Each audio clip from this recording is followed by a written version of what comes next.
Hi అందరికీ. ఈరోజు నేను చేపల పులుసు చేశానండి.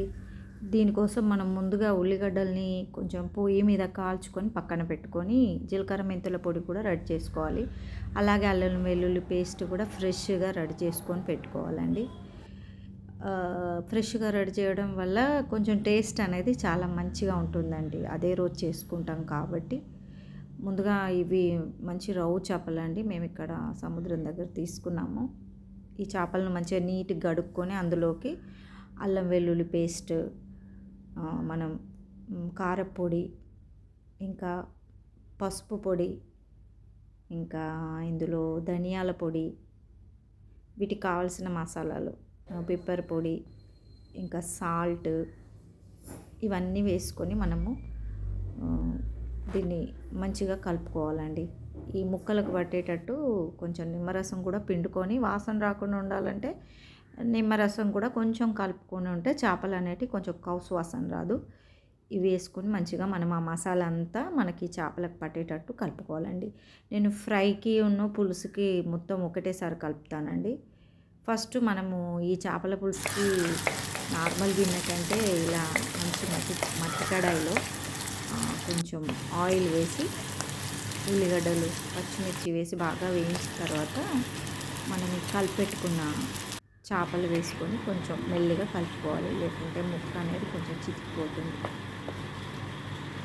అలా కలుపుకున్న తర్వాత కొంచెం దీనికోసం పులుసు కోసం మనం చింతపండు నానబెట్టుకొని కొంచెం దాన్ని మంచిగా రసం తీసి పక్కన పెట్టుకోవాలి.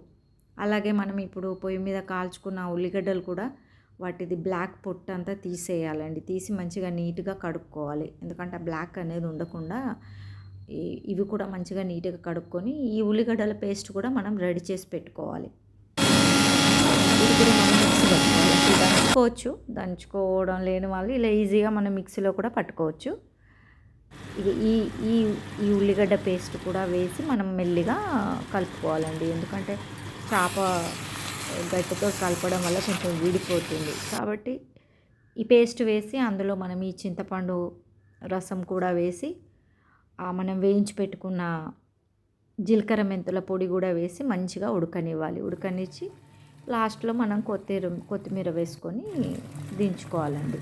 ఫస్టే నేను కలిపి పెట్టుకున్నాను కాబట్టి ఫ్రైకి కూడా నేను రెడీ చేసి పెట్టుకున్నానండి. అవే ముక్కలు సేమ్ అదే మసాలా కడాయిలో కొంచెం నాన్ స్టిక్ దాంట్లో ఆయిల్ పోసి మనకు ఏ ముక్కలు కావాలి ఫ్రైకి అనుకున్నవి మనం అవి తీసుకొని కొంచెం కరివేపాకు వేసి ఈ ముక్కలను మంచిగా ఫ్రై చేసుకోవాలండి.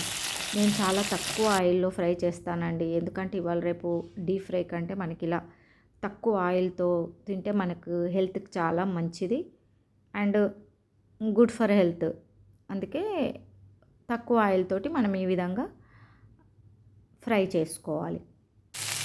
బాగా ఫ్రై అయిపోయినాయండి ఫిష్.